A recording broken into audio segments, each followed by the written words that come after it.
Welcome to Unstoppable Stories That Move. I'm your host, Sally Hed Dahlquist. I've traveled all over the world to run marathons and am fascinated by the ordinary people who do extraordinary things.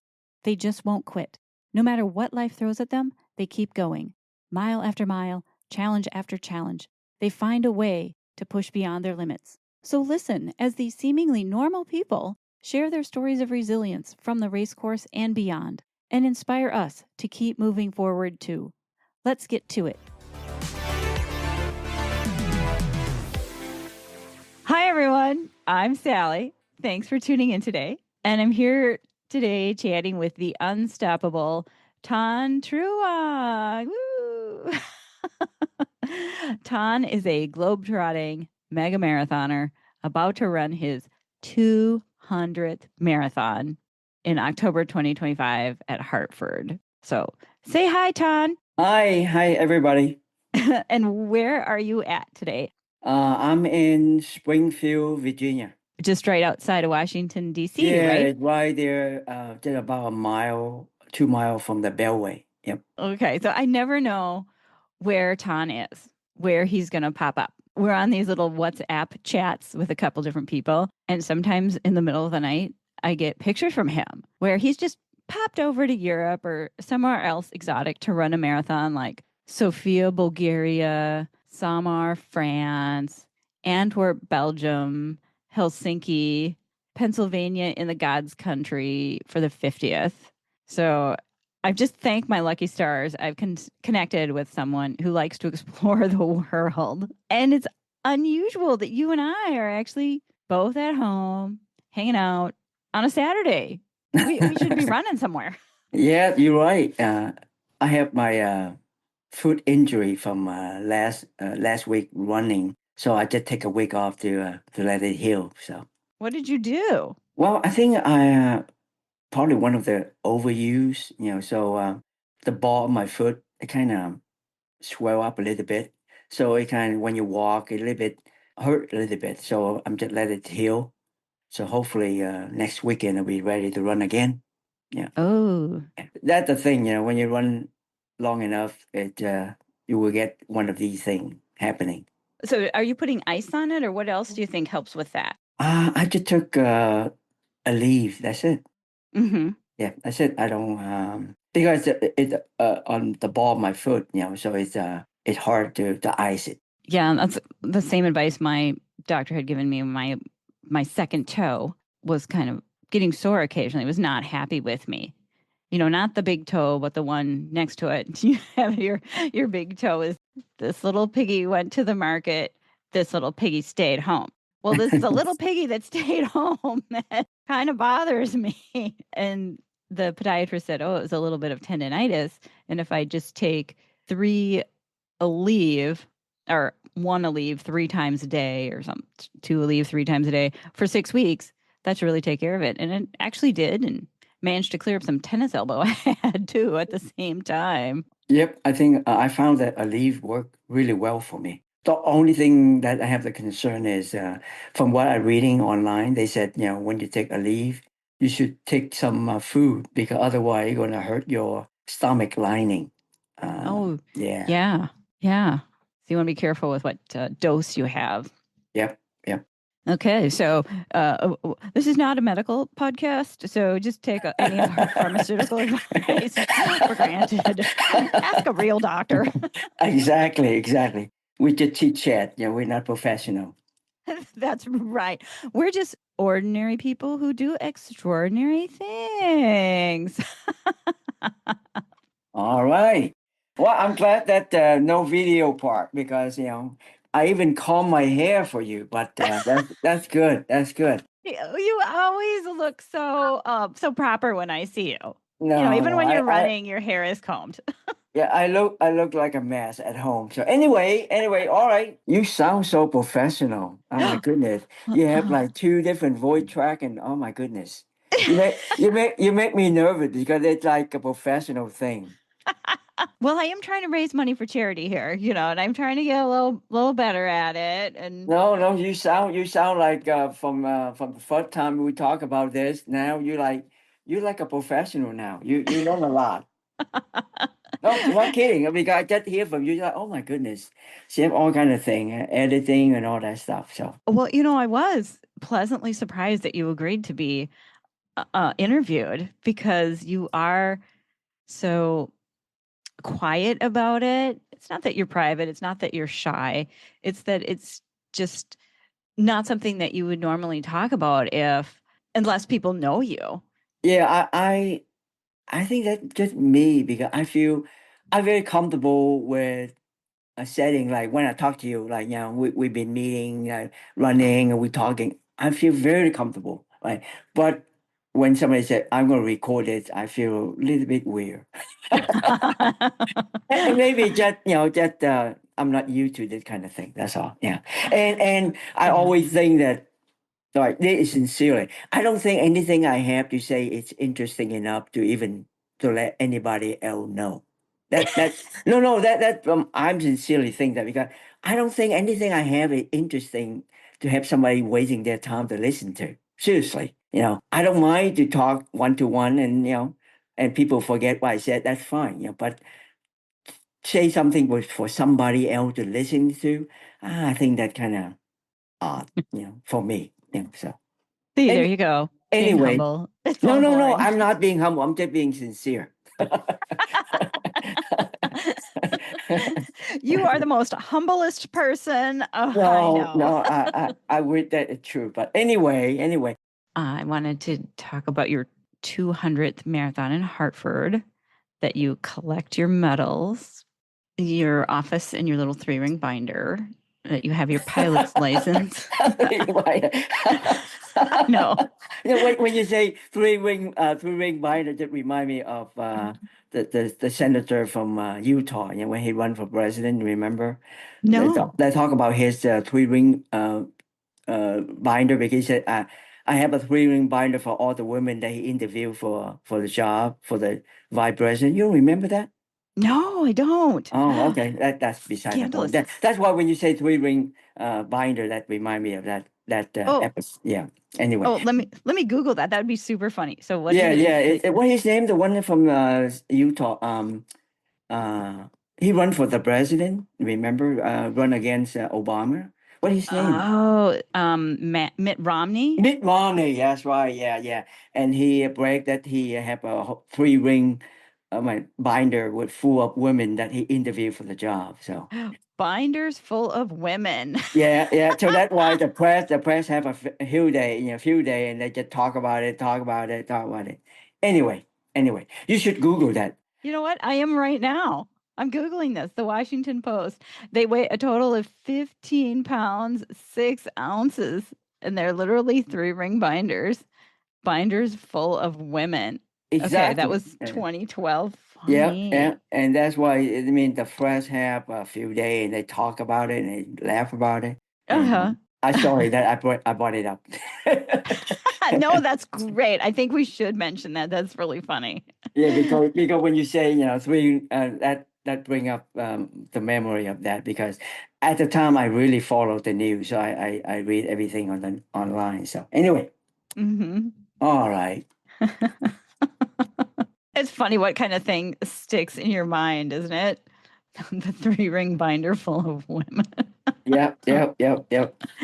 Well, the reason I mentioned that was because I do the same thing. I have a 3-ring binders for things, and I put my little sheet protectors in there, just like you do. Yeah, And we moved into this new house, and I finally unpacked my boxes of stuff that's been yeah, in the basement for years. yeah. And so all these 3-ring binders I have are now finally organized on a shelf, just like Wow, you. wow, wow. So Yeah, I'm yeah, impressed. yeah. You're my inspiration, my role model there. I wish No, my no. house were. Yeah, that's just for me because I like to collecting, and that's Yeah. just one of my habit. I like to collect things. So yeah. Anyway, But all your things are kind of small. Or do you have a secret storage locker somewhere?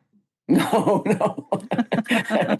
What you see that I have? I don't have any secret stores. Yeah. So you don't have like something out like out in the woods with a padlock on it with all these No, no, no. I don't even have a Mhm. backyard big enough to dig a hole in. So You can't even dig. yeah. Probably the only thing I will bury probably kimchi. You remember those Oh yeah. remember that episode from MASH? Have you ever watched MASH? Oh God, we saw every episode. Yeah, I used to Yeah, watch that remember after there school. there's an episode that Major Byrne saw a native Korean, dig a hole, and he thought they buried mine or something. So they Yeah. have a metal detector come out and have all the soldier, dig them out, and it turned out to be a kimchi uh, jar of Yes. kimchi that they bury in the ground. So that remind me of another thing. So. Yeah, I remember that. So when you talk to me, I always bring these episodes, So I used to watch Seinfeld, same thing. I just always remind me of Seinfeld episode or Mass, whatever. Uh-huh. I'm an old timer, so I remember a lot of old things. You certainly are Americanized.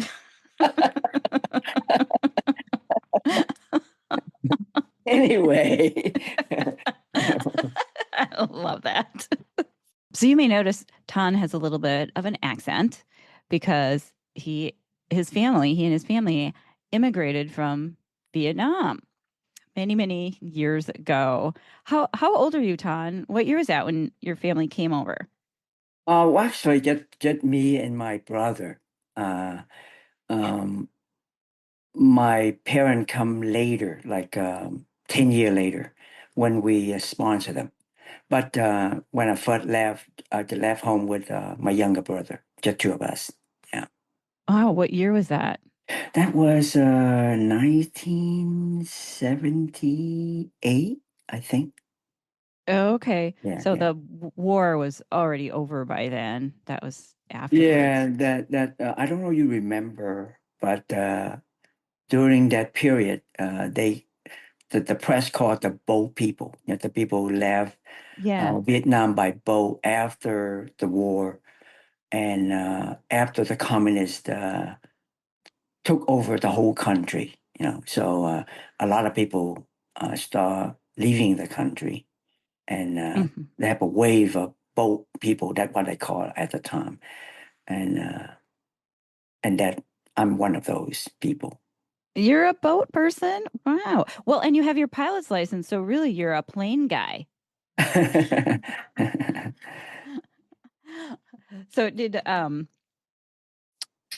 you said it was just your brother, you and your brother, and when you got to the US, did you stay with other family that was here or who's taking care of you guys? Well, we did not go directly to the United States. So when we left Vietnam, we on a wooden boat from Mhm. South Vietnam. We left and we arrived to Malaysia, Mhm. and we stay. We get on the island, well, a peninsula actually. So we get on one of the beach, like far from the city, Mhm. and we stay there for a week. And we were told by the local Malaysian government is we're not welcome there. So we Mm. were asked to leave. So they gave us some water and some food, and we left.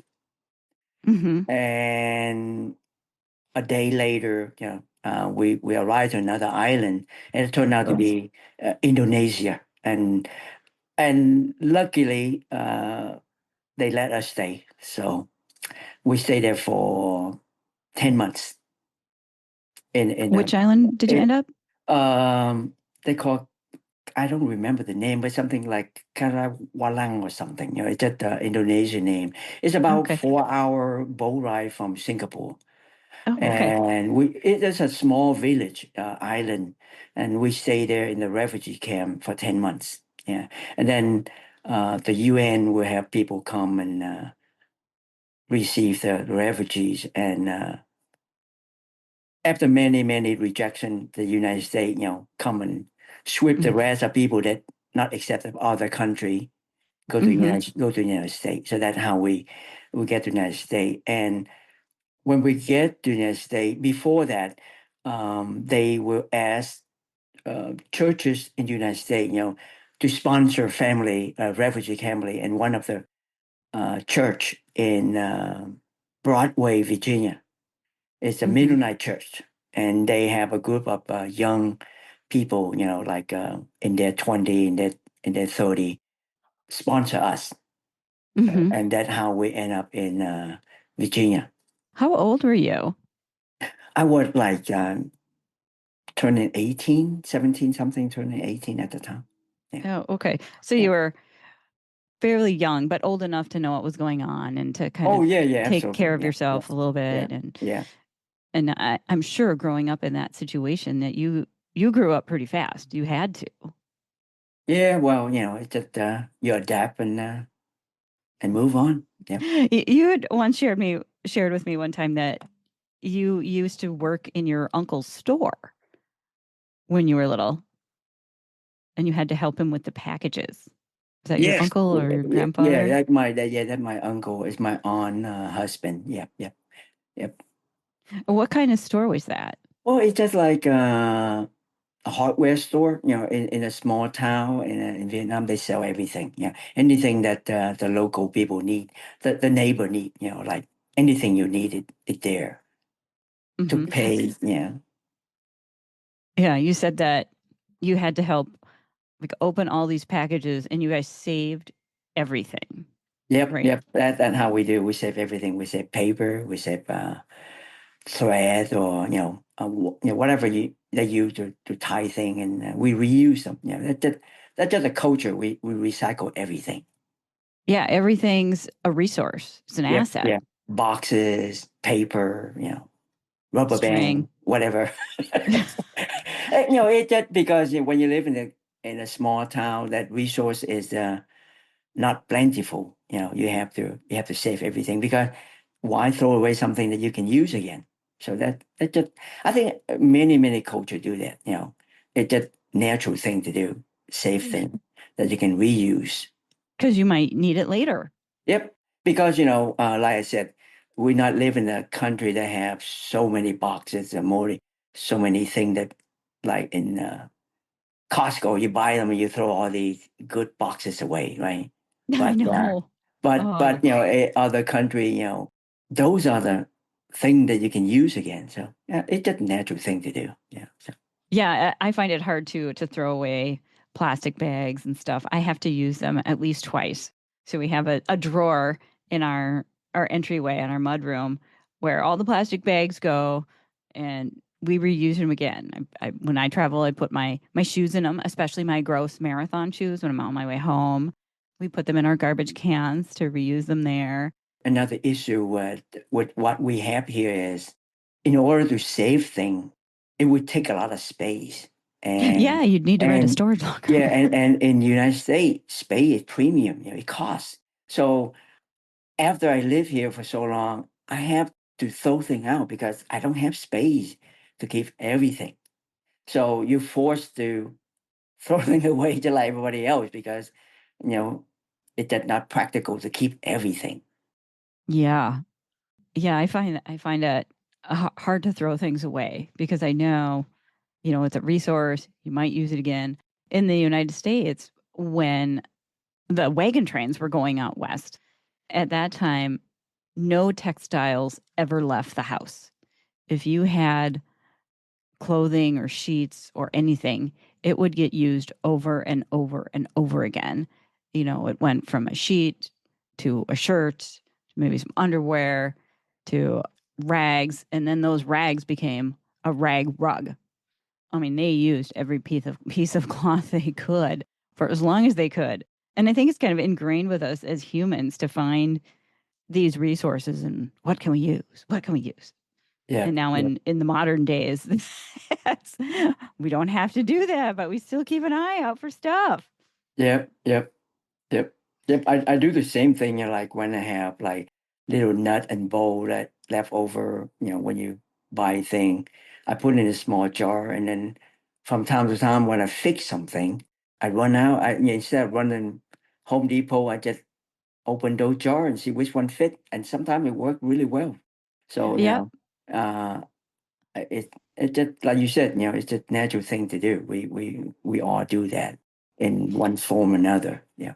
Yeah, and I use the little Ziploc bags all the time too. Like if I have little nuts and bolts, they all go in a Ziploc bag. And one of my friends had seen my tool drawer, and he was like, "Wow, this is the most organized box of bolts drawer of junk bolts I've ever seen." Yeah, yeah. Yeah, yeah. I'm not totally organized with the rest of my house, but at least I try. There are some times when I'm kind of organized.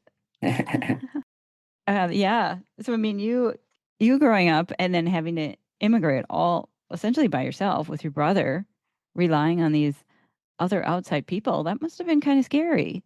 Well, the thing that the good thing about being young is you because of ignorance, you're very brave. You just go through it because you don't know enough to be scared. I think you're scared in a certain way, but at a young age, people are usually a little bit more brave. They just because of ignorance, I think. Look back because the less you know, the more brave you'll be, right? Yes. Because it's a good thing to not know a whole lot, and you just that's why I think the expression is a ignorance is a bless. It's just a bliss. So the less you know, sometimes it's good. Just go through it and you learn from there. Yeah. Yeah, you don't know enough to be afraid. And Yep. and Yep. I think with immigrants, especially in the United States, it's the first generation and second generation of immigrants in the US who build the most businesses, who take out the SBA loans. These are people who have nothing to lose. They're willing to take the risk, they're willing to go for it. The generation that comes over as parents, they come to the US and they just are looking for any job. They're keeping their eyes out for any opportunities to make extra cash any way they can and then send their kids to school. And their kids go to school and they grow up and they're looking for ways to make their lives better and also to help support their parents. And so that's why a lot of immigrant families are the ones who actually start a lot of new businesses Yeah. in the US. And you're coming here to find the American dream, just like everyone else does. You may not have wanted to leave your home country. You had to, you know, you get an education, you got a decent job, you were able to stop working at your uncle's store. You bought this cute little house, this townhome in Virginia. You now have the financial security to pursue your hobbies. I think that was important for you your whole life. You're running, you're flying, having a good time. Tell us about your job. I mean, you've totally Americanized. You're an ordinary guy doing these extraordinary things. So tell us about your kind of your normal life, your day life here in the U.S. What are you doing? Well, work at the U.S. Patent and Trademark Office, as an examiner. Wow, you must be Uh, smart. no, no, oh yeah, you don't have to be too smart. Yeah, you just have to pass. Get a college degree. That's all you need. Yeah, so they require technical field. That's all you need. And I have the mechanical engineering degree, so that qualify me to work there. And it's a very unique job. You don't have to know anything before you start it. You just learn from there, because it's a very, very unique job because you have to learn how to read the claim and you need to know how to search for what we call prior art. I mean, like any information regarding to the subject matter that you research on, or you examining on. Hmm. So you learn from there. It's a totally different, very unique job. The engineering knowledge is just to help you understand what you read better. You know, so you don't use much of your engineering skill, but you use your knowledge, ability to learn, ability to understand technical information. That's all it requires. Yeah. So in my opinion, anybody can do it. With Don't I won't tell your boss that. with training, anybody can do it. It's not super hard to do, but it requires a lot of patience because you have to read a lot and you have to do a lot of searching. You know, and so that yeah, Yeah, you're searching for prior art yeah, to see prior if art. Yeah, anybody has done anything similar to the patent, or if they have, how did they make improvements on it that might be patentable? exactly. You sound like you go through all those pen application before.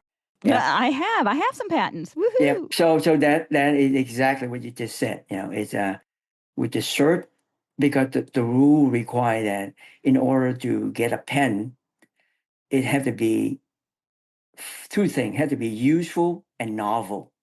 And Yeah. useful part is easy because everything can be useful for one way or the other. Now the second part had to be novel, meaning you have to be the first one to come up with it. Hmm. Now, having said that, sometimes a lot of panic just improvement on something existing. So the improvement part is what you're claiming to be protected, not the old part, the improvement part. Yeah. Yeah, and my patent was a use patent. So you can have patents that are a thing that you invent, right? A physical product. Yeah. And then you can have the use of the product where Yep. we have an old technology, but we're using it for something new. Yep. Yep. Probably a method claim, I guess. Yes. Yep. A method claim. Yep. I'm sure there's some allegories in there about being useful and novel in life too. Yeah. Well, I like, want my podcast to be useful and novel. well, maybe not novel, but the subject matter may be novel thing, but yeah, the podcast itself probably not novel, right? So, but Not even. the subject matter probably is unique because not every podcast have the same subject matter, right? Maybe Yeah. using my podcast as a way to draw attention to a charity to donate to medical research. Maybe that's the novel angle I'm going for. Yep. Yep. And you said you are really on the verge of retiring. You've been working many years. You could retire any time. You're back at the office now full time since March after the COVID work from home. What's your plan for that? How long do you think you're going to keep hanging out at the office? Well, I like my job, so I like to hang to it as long as I could. But on the other hand, as you get older, your your time on your remaining time again shorter. So there's a deep my self debate is, should I keep working to generate income, or should I use the rest of my time to enjoy what I'm doing? So I have to balance that. So I probably split the different, and maybe retire in a year or two. Yeah, this is our fourth summer being retired, and man, it's amazing. I Nice, nice. recommend Yeah, it. You know, if you can, if there's any way to swing it, yeah. people Maybe should. after I talk to you, I might just speed up the retirement time. Yeah. Yeah, just send them the put in the form. Put in the Yeah. form. I know because my husband worked for the Army Corps of Engineers, Yeah. and his retirement includes a pension, which also includes health insurance for his wife. Hello, that's me. Nice. That's very nice. So Yeah. those last couple of months, I was like, honey, don't get fired. Don't get fired. Submit that paperwork. Yeah. Put it Yeah. in there. You're retiring. You're not getting fired. You have to retire. I need you to check that box. Yeah. Yeah. Yeah. So it's been fun. And okay, so it's been 4 years for me now. And now I'm kind of at the point where I should be doing something more useful. Why am I I've been sitting around having a great time, by the way. Fantastic time. But it's about time to kind of start on a new project, which is why I'm starting this charity, finally starting this charity that I've been thinking about for years and getting out there and doing it. So I'm oddly optimistic that it's going to work. I don't know why. I just think it will. I think it will because you a short time that I know you, I think you're very based on what I know you and talking to you. I think you're a very determined person. So I will not be surprised. It will be successful. That I believe so. Oh, well, thank you. I No, appreciate seriously, that. because you are very determined, and your cause is good cause. So it's going to be successful. Yeah. Yeah. So part of my goal is to raise this money without badgering my friends and family too much or irritating my neighbors. And Ton threatened to stop taking my phone calls. Don't worry. We will help. Yeah. And So he yeah. did. Then he volunteered to give me some money too. So we'll see. So Tana and I met in New York City in 2023, where we were both doing the marathon with Marathon Tours. And we met at one of their mixer events where we also started talking to this other woman named Michelle, who was currently living in Dallas, but originally in Toronto, but her family's from the Philippines. And we had this really fun conversation. We were trying to figure out how to get a hold of a banana and where to go in the morning to find the bus. And we all decided that the three of us should meet in the morning in the lobby and ride the bus and the ferry together to get to the start line. That one thing I like about running with marathon tours, they organize these welcome meeting, right? So like welcoming everybody at the first day that we met, and that's how you meet a lot of interesting people, like and like Michelle, and because everybody have the very same common interest. We all like running. I don't know why, but we all do, I and know. uh, and that's how we met. And it's really make running more interesting when you know more people that like to do the same thing that you do. Yeah, it was really fun. It was really fun to meet you guys. And we just kept talking throughout the weekend and realized we were both going to run in Baton Rouge in January of 2024. And we actually connected there on purpose. And that was a really fun trip too. And at the same time, on the airplane, on your way there, you had met this woman named Connie. And when I was at the expo, I randomly started talking to this woman who turned out to be Connie, and she was looking for you. I was like, well, I know Ton. It's kind of interesting because I remember now there's a long time ago there's a book or something talk about 6 degree of separation, right? So you know somebody, somebody knows somebody, and end up that person know you. So it's like a small connection, if you keep meeting people, you end up know somebody know you. So Yeah. And then we found out that Connie's husband, David, is also Filipino. And when we were running the race, you and I kind of caught up to each other around mile 20, which was kind of fun because everybody runs at different speeds and you may not see each other once you start the race. And at mile 20, we also met this guy, Levi, who runs in a traditional Filipino costume, and his bib says his name is Bon, but his real name is Levi. And so we've continued to run and connect with both Connie and Michelle and Levi several times since then. And after the race, at the finish party, we met this other guy named Ray. And it turns out he's from Burnsville, Minnesota, just like 20 miles from my house. And Ray and I and his wife, Annie, have become buds too. So we've all been hanging out lately. So it's just really fun how all these people kind of came together at the same time that I met Todd. yes, just like I said, it's that when you know someone and somebody knows someone, and then it turns out that person know you. It's just like a small circle, and like I said, running, that one part of fun of not just running, you can do that other thing, but running give you opportunity because you and I, we run for the 50 state. So eventually we got run into the same race, and the same thing, we're gonna meet a lot of people like Connie, run Hmm. races for all 50 state, and we from time to time, run together same race without planning on it. It just happened. Yeah. And since that New York race, that was November of 2023, we've met on purpose at Baton Rouge in January, at Grandma's Marathon in Duluth. We went to Berlin in September 2024. And then we were at Marine Corps in 2024, which was really fun too. And I went out there and stayed with my friend Caroline, who lives just a couple minutes from you by coincidence. And at the time, you really wanted to make sure that I met this woman, Christelle, because she's also a medical researcher, another lab rat like me. And you thought we'd have a lot in common. So I wanted to thank you for that introduction because you're right, for sure. I really liked meeting Christelle. And in London, she was there too and got to meet my sister Laura, and we hung out a lot. So thanks for that introduction. Oh, okay. And then we went to Delfusky Island in January 2025, and my husband Mike came along. And he's met you several times, but it's nice that he actually likes hanging out with you too, because he's kind of like a tomato plant. You can't get too close to people. Tomato plants don't like to grow close together. They spread out more. I didn't So, know that. I didn't know that. Yeah. yeah. I've been gardening a lot lately. My tomato plants are spreading out.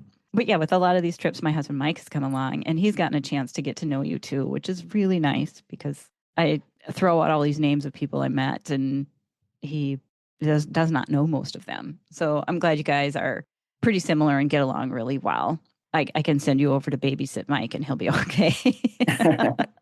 You mentioned Christelle, and interesting how I met her too. Yes. I I ran a marathon, the Berlin Marathon, and I usually try to find another marathon the week after, so I don't have to fly home right away. So save me a trip. I found another marathon a week after the Berlin is in Slovakia. It's a town called Kosice, and happened to be they have 100-year anniversary for their marathon. So that's like one of the oldest in Europe. And during the ceremony, the night before the marathon, I was sitting there wearing a Berlin Marathon jacket. And the woman come to me and said, "Hey, did you run the Berlin Marathon?" And we started my conversation. It turned out that was Christelle. And that's how I met Christelle because she also ran the Berlin Marathon the week before. Yeah, I really wanted to do that race with you, but we would have been gone like 3 weeks, 6 weeks. My other friends were doing another boat trip, and Yeah, yeah. I really wanted to go. I'm sorry I missed that. Mike and I Yeah. ended up going to Amsterdam because, he's a Oh, water okay. dam guy Yeah, yeah. and really wanted to see that. And we had a good time there. He's like, "Do you always have to run a marathon on every vacation?" Why, yes. Yes, of course I Yes, do. of course. And he's like, "Well, isn't Berlin good enough for this vacation?" I'm like, "No, but Tan's going to Slovakia. I want to run with Tan in Slovakia." And he's like, "You don't have to do that. You can go to Amsterdam." It's hard to explain to a non-runner, why we do that. Sometimes actually I don't even know why we're doing that. But I just do. Because it's just like you have an urge to do it. Yeah. I can explain to you why, but Yeah, we're currently planning this trip to France and I've been scouring the internet trying to find a marathon I can do. And turns out there is a marathon in the city, like 30 minutes from the city where we're going to be. But it's on one of the days that we have a tour. I'm like, well, do I skip the tour and do the marathon in France? Oh, he doesn't want me to skip the tour. I'm like, oh, I could go. reschedule I know, but it. so I might actually just come home early a day or two and see if I can run with you in Hartford. Because why is Hartford special for you? Well, that would be my 50 state. And it's your number 200th, right? Yep, yep. Okay, Yep. and how many times have you run 50 states? Well, in October in Hartford will be my second round. Yep. So you've run a marathon in all 50 states and you've done it twice. And so Hartford, Connecticut in October will be your second round of the 50 states Yeah, yep, plus your 200th. yep. Just like Well, you, I repeat a lot of marathons, so that's why it's 200. so I know that Hartford does special things when people finish their 50 states, they give you a plaque or something. What Yeah. else do they do? Have you talked to No, them? they advertise that for 50 state runner, if you run their race as a 50th, they will make a special recognition for you. So that day when you finish, they will have a plaque with your name on it and with a big number 50, and then have your day, your name in it, and they will present you on the stage. So, your friend and family can take picture, and so it's very special. They make it very special. I'm glad they do that because it's nice to have something to remember when you finish the 50 state. Of course, if you're a member of the 50 state marathon, they also give you something to remember. So Yeah, my 50 state is in 2 weeks on Oh, August that's nice. 23rd. Yeah. Yeah, I'm going to be running in West Virginia, Davis, the Black River Falls Moonlight on the Falls Marathon. I've been intrigued by this race for years and years because you start at 10 p.m. and you run overnight. And it just worked out that with my schedule that's going to be my last state. So we're gonna drive the camper down there and hang out with a couple people. My friend Christine and my friend Levi, not Levi from Baton Rouge, but a different one, is meeting me there too. Should be fun. Come and join us if you want to. If you're feeling good, if your foot's okay, don't Yeah. sacrifice your foot. Yeah. Well, I have another race. The weekend after your race is in Idaho, Pocatello, Idaho. Yeah. Oh, okay. Yeah. Yeah. That would I've not that heard anything about Pocatello. yeah, that would be my 49 state. And then yeah. So you have to do Idaho Yeah, yeah, to because get your that's my states. yeah, to get my 49. Yeah. Oh, okay. And that When that is a nice race too because it's the downhill race. They bus you up the mountain and you run down to finish. Okay. Yeah. When I did Idaho, I ran Twin Falls and it was the same thing. They bust you up to the start and then you ran down into the valley. And I really liked it. It was really cool, especially the day that I did it was kind of cloudy and stormy. So when I was at mile 13, still on the mountain, I could look down and watch the storm roll in. And I guess Really? the people who were finishing in the 3 hour mark just got drenched. It was really cool. Yeah, I sent the guy the picture I had taken. I think he used it on their Facebook page for a while. It was cool. So I'm looking forward to this 50 states. Oh, congratulations. You're getting Yeah. so close.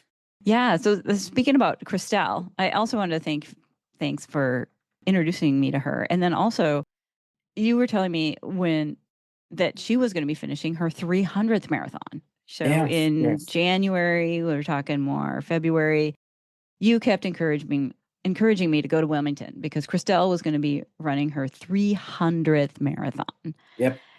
I was like, well, I shouldn't because I'm running Cape Cod the next week and I'm doing one like every 2 weeks after that so I can finish my 50 states and I got to feel good and I don't really need another training run over Wilmington.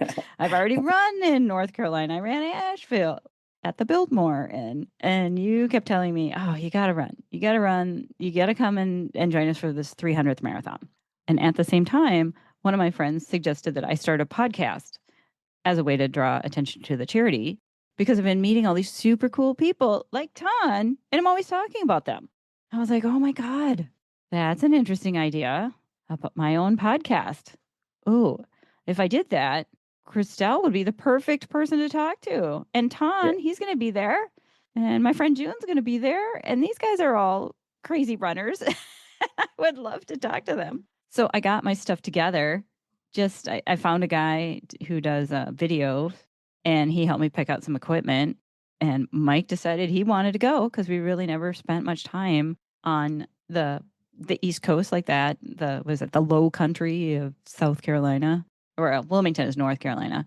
But we had just been to Dowfusky Island and Hilton Head, and we liked that. And so Mike agreed to go, which was awesome because then he could be my little video recorder. And so you agreed to do a little interview there at the expo, which was awesome. But then it turns out that all the recordings that we had picked up so much background noise that they really, really weren't that usable. I mean, we could use them, but it would be really hard to hear. So I want to thank you for chatting with me again. Another 6 months later. 6 months later, I'm finally kind of getting this thing off the ground, getting a little better at it. So there's a lot of things in this world that came together to start this podcast. And one of them was you. Um, In addition to Christelle, when we were doing this, I found out later that it was also Christelle and her friend Charlotte. Both of them were running their 300th marathon together. That was pretty special, and that really sent me over the edge. It's like I gotta go to Wilmington. I gotta do it. If I'm ever gonna do this podcast, I gotta try. And so that was kind of our pre-beta test try, see if it would actually work and be feasible. And sure enough, here we are. Woohoo! yeah. Yep. The podcast is about ordinary people who do extraordinary things, who are these crazy people and why do they run so much? So I do know that you're mostly sane. Only a little bit of you is crazy, because you're a crazy runner. What makes you do this? Why do you run so much? Have you figured that out? Dig deep, Ton. There Yeah, may yeah, not be anything deep. yeah. We had this conversation before, and I'm continuously trying to figure out, like many other people, why are we running? And because when you think about it, kind of silly, right? We pay a lot of money, travel all over the place, and get up early in the morning, and then go out there and wait, and then run for 4 or 5 hours. In my case, close to 5 hours, and exhausted, and then sometime take a few days to recover from the run, and do over again a few weeks later. And we continue to do it, like you and me, we've done it for many, many years. Why? And the only thing I can come up is the few reason that I can come up with at first, I think, is the challenge of it. Because even I run 198 marathon now, every time I run, it's not easy. It's still a challenge for me. As I get older, it gets not easier like people think now. As you get older, you get the more marathon you run, the easier you get. No, it doesn't. As you get older, it's more challenge because I've been my time been slower and slower every year. That's natural, I think. As you get older, you can't run as fast as when you were younger. So I think the reason is challenge because every race is take a lot of effort to finish. And the one thing we know for sure, we will finish. One way or the other. But to finish it, you have to not just conquer the overcome the physical aspect of it. The mental part is difficult as well because anybody run marathon know that at some point your body just want to quit, and the only way to go forward is you just have to talk yourself into it, to finish it. And Yeah. the interesting thing about for me anyway, as soon as I finish all that negativity mindset, it just disappear. You just like forgot the whole thing. You just like almost forget all the difficult you just did. You just like the next thing you think is what is next? Which one I'm gonna run next? I cannot explain that. Maybe you can. Maybe you can. I think part of it is exactly what you said. And this is what Charlotte had said too, is because it's hard. Not everybody can do it. You're kind of setting this goal, making this challenge for you. And I don't know if it's really that you're proud of yourself or that it reinforces that you're capable, that you're strong, that you're doing something that's not everybody can do. It does make you special. It does take some training. It keeps you in shape physically, and hopefully you're not getting injured. And I think it's also part of this confidence that you said it. You will finish no matter what. You will finish. You're continually proving to yourself over and over and over again that you're gonna do this. You gave yourself a challenge and you're gonna finish. And there is another reason that I come up with to answer myself, why I keep running. I think it's like I told you, when I was younger, as a young boy, I collect stamp. I love to collect stamp because to me that's my favorite hobby when I was younger. And I think collecting thing is a nature thing for many people. Some people collect rocks, some people collect, item here and there, whatever. For me, because of the love of collection, for me, every time I finish a race, I write down, I record it in my Excel sheet. To me, that is a form of collection. It's just like, oh, I knocked one out, and to see how much more I can collect in the future. I think that's part of it. I think. Yeah, and for me too, I do that too. I write it down in an Excel spreadsheet, and looking at my Excel spreadsheet, I just think, wow, this reinforces what I'm doing. This is amazing. And then I put all my my bibs and in a 3-ring binder. I do exactly the same thing that you do. You have 3-ring binders. I have 3-ring binders. I put my bibs and the little pieces of paper and little mementos I get in these 3-ring binders and a sheet protector. And in my new house, my new office, I just assembled 4 IKEA shelves, the Kalik shelves, and got all these 3-ring binders and my photo albums out of storage that have been in our basement boxes for years, actually, from when I got married in 2017. And they're all finally out. And I've got like 10 feet of all these photo albums and everything. And I look at these and I look at my marathon medals hanging off the wall and I go, wow, I can't believe that. I can't believe this kind of life that I managed to create. This is incredible. This is more than my dreams, more than my dreams have ever come true. I think probably more, just like many runner.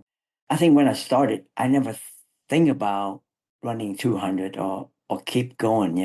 It just you get caught up. Just one after another before you know it. Oh my goodness, I finished 50 state. Just like, it's not like something you plan until you just get what some people call hook on it. You get to like something that you could not stop doing.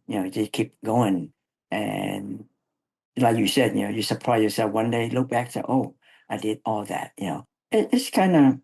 I think it's fun to keep doing it until we couldn't do it anymore. So Yeah, and now that you and I have done so many, it's fun to go to these different cities and see what's happening, and it's a way to see the city and tour around, and you're always with these other people who are running also, and they're sharing this experience of being in this city, and maybe you learn and hear things from them. I'm always amazed about the weirdo things I learn about cities when I'm there and from talking to people. But I am pleasantly surprised that you agreed to be on a podcast because you're kind of a quiet guy. I mean, not that you're shy or you're scared of people. It's you just don't talk about it much with people who don't run.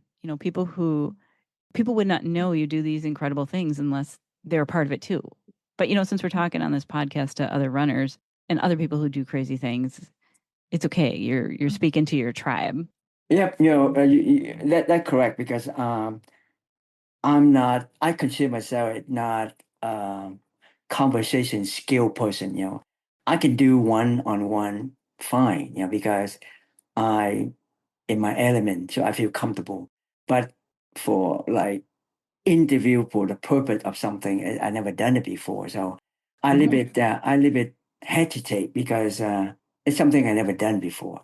But I would very flattered that you even asked me to be a part of it because, like I told you, I never find myself interesting.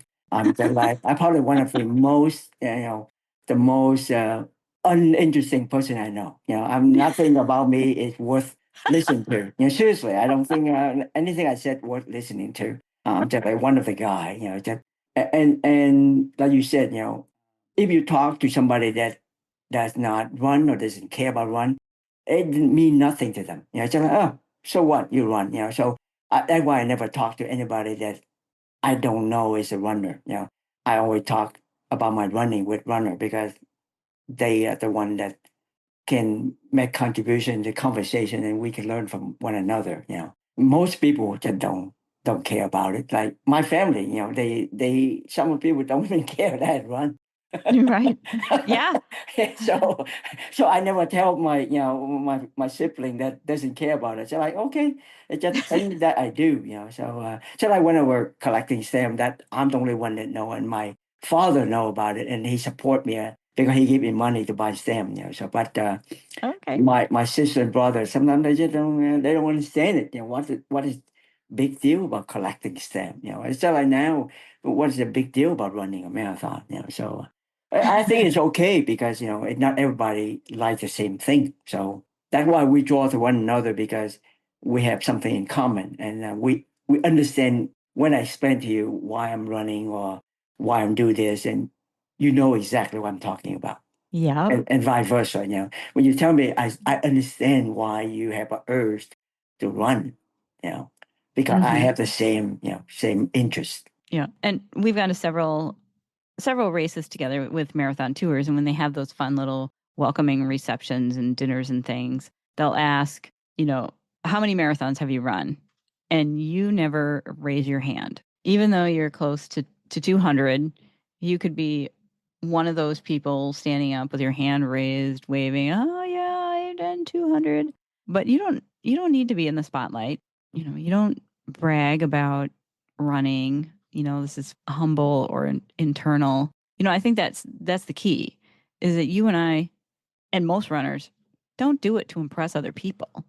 Your motivation, your validation comes from within. You're not doing this for other people. It's all you. I totally agree with that, because like you said, we don't think it's a big deal to finish a marathon. Even though we always feel very satisfied when we finish a marathon because they're like, wow, you finished another difficult test, a challenging test. But we run it, like you said, it's internal. We do it for ourselves. We do it for self-satisfactory, We don't need anybody to approve what we're doing. We don't need that, so just like you said. Hmm. So when I went to Washington, D.C. for the Marine Corps Marathon, I got to take a little tour of your townhouse, and you showed us your 3-ring binders and all your medals. And we were there with my friend Caroline, who's also a mega marathoner. And it was funny. We could all look at these medals and go, I have that one. I have that one. I have that one. It turns out you and Caroline have done quite a few of the races together. Well, Yeah, yeah. both. That remind me, my friend and I, Louise. You met Louise, right? Yes, So she's great. Louise and I, we went to Texas, Allen, Texas. They have a special race every year. What they call is the end of year. Like you run the New Year Eve day, and then you Okay. run a New Year day. And with 2 day, if you run 4 races, they give you a complete medal, right? So it Okay. is a very special medal. So you can either do full and half the first day, full and half the second day. On top of each day, you run a 5K on top of full and half. Oh. Yeah. And I met this Asian woman, we never talked, but I saw her running and she run both day marathon, both full marathon every day. Mhm. Louise and I, we did the first day full marathon, but the second day we did a half on top of the 5K of each day. And we just so impressed and so admiring her. So we have a small talk, but I don't remember, I forgot about it until that that weekend that you and Caroline come over in my house and we talk about it. And I just remind, oh, she was the one that I talked to. Yeah, Oh. that hit me that, oh wow, she was the one that I talked to. So it kind of neat. Like we go back to the other story we talked earlier. We just somehow meet the people we run together, but we didn't know about it until later, some reason that opened up that, oh yeah, that anyway. Yeah, and it was funny also at Marine Corps. Afterwards, we went out for dinner with Louise and her husband Kong, and they took us to this Vietnamese restaurant. And as we're sitting in the restaurant, I noticed at the table next to us is another woman I had met at the expo. Denise, just randomly. It was just so much fun.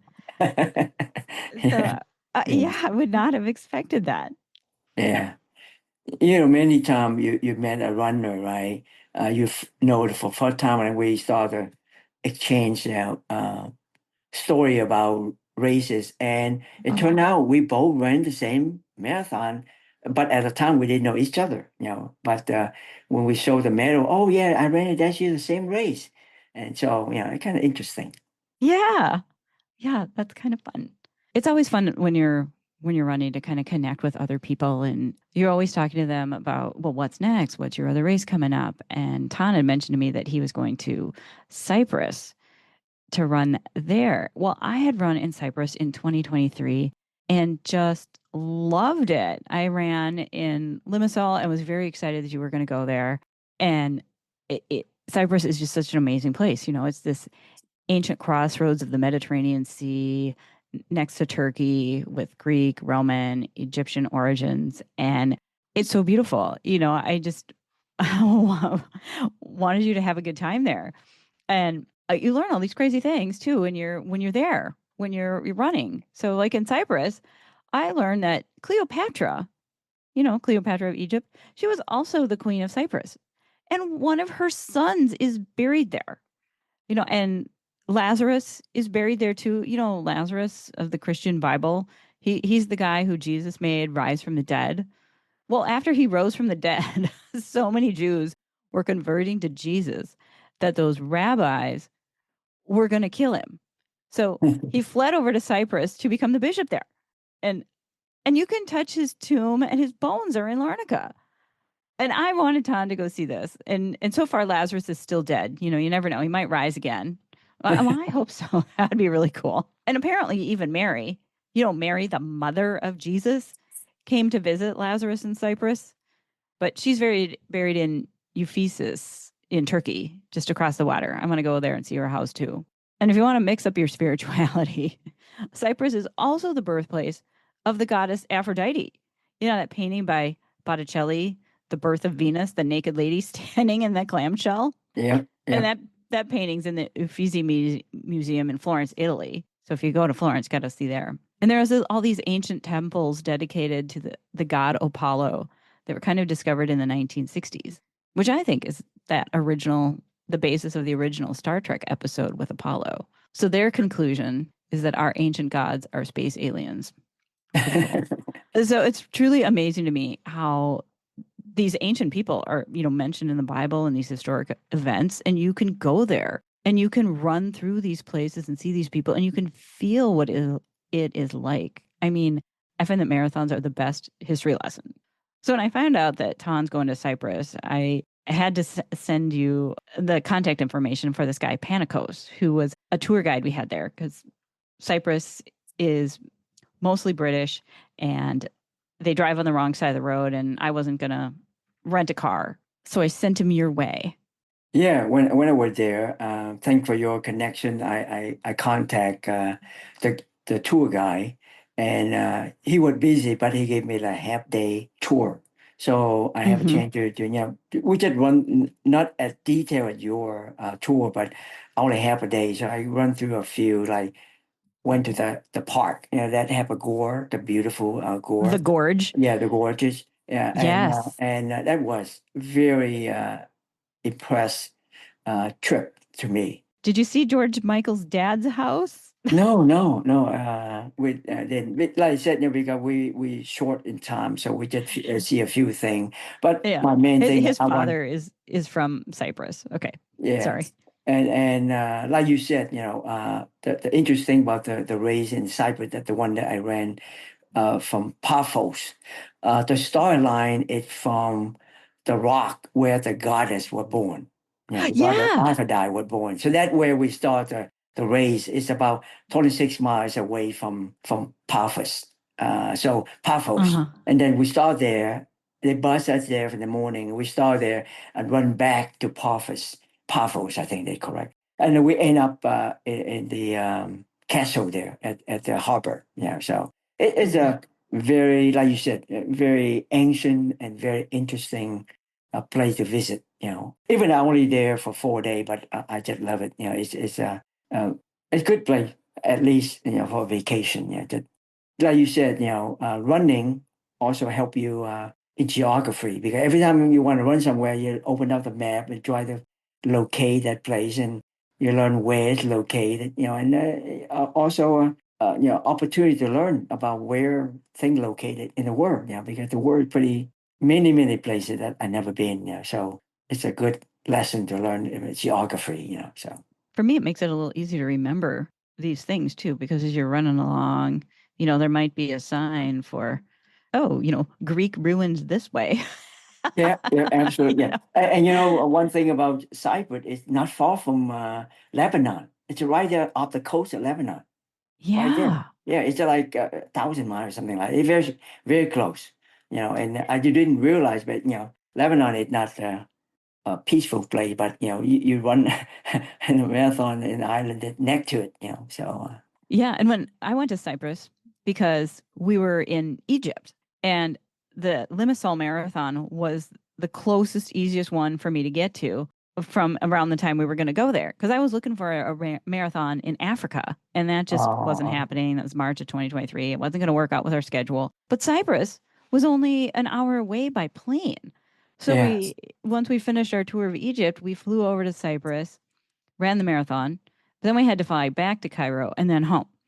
And it turns out it was a little bit more paperwork going in and out of Egypt, out of Cairo for just an Oh, overnight. I see. I see. Yeah. But it was totally worth it. I would love to go back to Cyprus. You know, I wouldn't have gone there for any other reason. And I had no idea there was so much ancient world history there.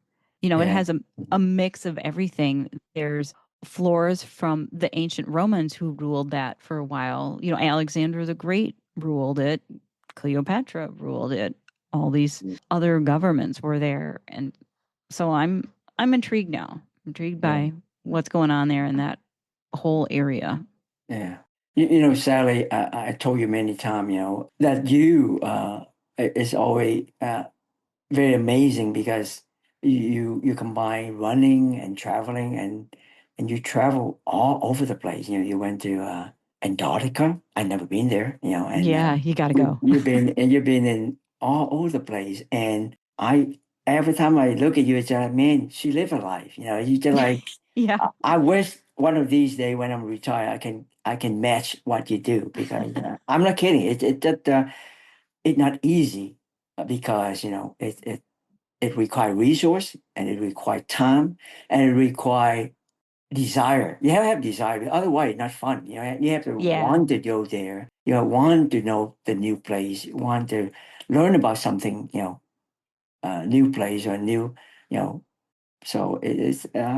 Like I said, you have a you live a life. I wish that Thanks. one of Thanks. I these feel days. like I hope I can do that.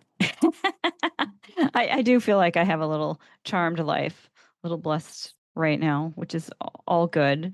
But I'm confident you can do it too. I know you're there.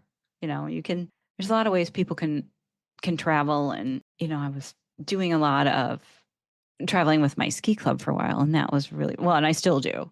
And that was really fun to meet different skiers. But I find that running, you spend more time talking to people.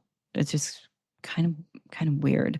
You know, you're on the course and people tell you things that they normally wouldn't tell you or share things about the history of the area and what's going on. I'm definitely more invested in what is the geography of that area because I always study the course. It's like you said, you're trying to figure out where the route is. Got to make sure I get to that start line. I'm not going to screw that up. You know, I didn't come all the way to that race to miss the start line. Oh yeah, because when I did the Limassol Marathon in Cyprus, we stayed at a hotel that was about a mile and a half from the start line, and they had all these shuttle buses that were picking us up. But none of the buses were stopping at my hotel because they were full, and there was 20 buses that kept going by. I mean, they were starting at the hotels that were 5, 6, 10 miles down the coast. And by the time they got to my hotel, they just weren't stopping.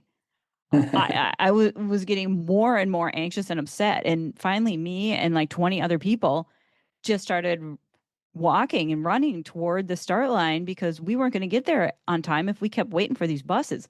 And Yeah. and then eventually people were renting those little scooter things and renting bikes and I told the organizer when I got to the start line that this problem was happening and they needed to just have their bus drivers stop and pick people up because they weren't gonna make it. You know, Yeah. so Yeah.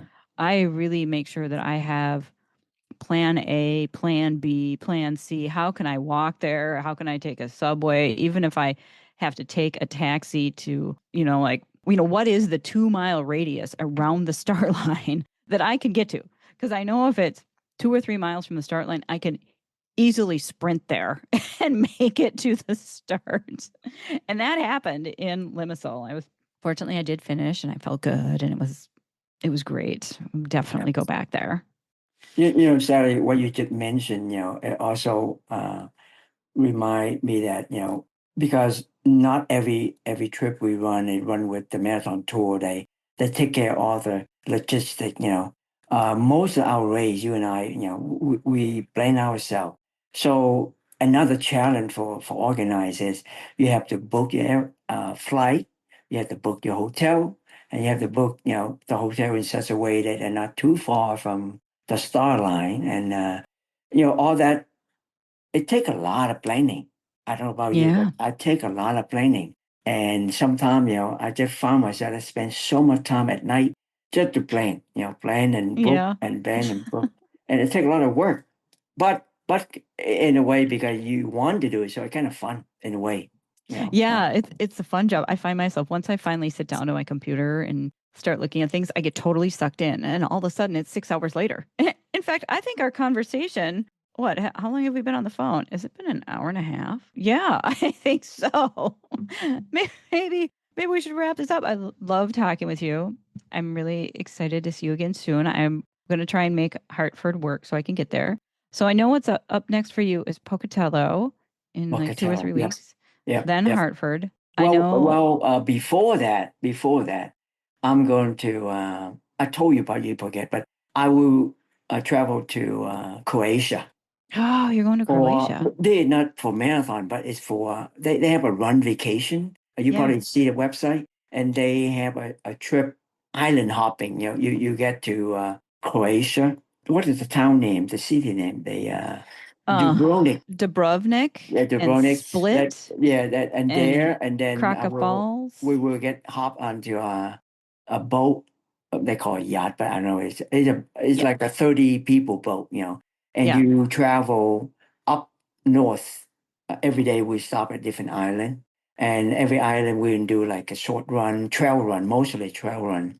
10K, 5K, whatever the trail available there. So we do that for 8 days, and then we will stop in Split, In Split. and then I found out that a week before that trip, there is a place called Stone, STON, Croatia, and they have a Stonewall Marathon. It's a Oh, marathon that run around the wall of the city, and I wow. thought, man, I have to do that, so I signed up for that one. So When is that? that is September 21st. Oh my God. That's when I'm supposed to go to France. Oh, really? That Yeah, could work yeah. out. Yeah, that's Oh my September God. 21st. It's a stone marathon in Croatia. And then after that, I come back and run the Oh. Connecticut, Hartford. Yep. Yeah, Mike really wants to go to Split on the boat side. A lot of my friends have done the bike and barge where you take the boat and you stop and you bike everywhere. But I've not heard about this running tour. So thanks for letting me know. That sounds like fun. And actually, Yeah, September 21st is the week before I'm supposed to go. So if I did that and then went to France and came back and went to Hartford, I'd be gone for like a month. And I don't know yeah, with my I know. That's house sitters like too that. much to do, and Sounds awesome though. I will continue to connect with you for sure. And we're going to do grandma's. Grandma's in 2026 is their 50th anniversary. And I know you like the anniversaries and we already have our hotels reserved.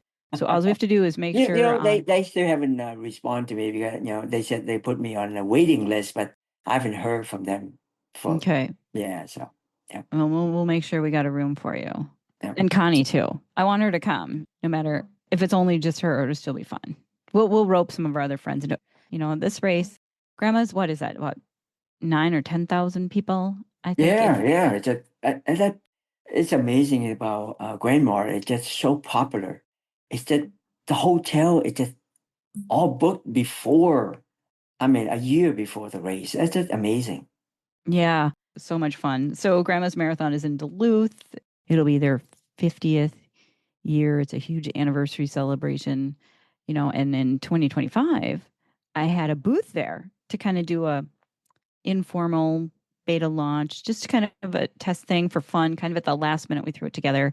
Had a booth there and talked to people about the podcast and the charity, and it was really cool. So I'm really planning to do that again in 2026. Lots of fun people there, especially you. You got to make sure you can make it. I will Fly into try. MSP.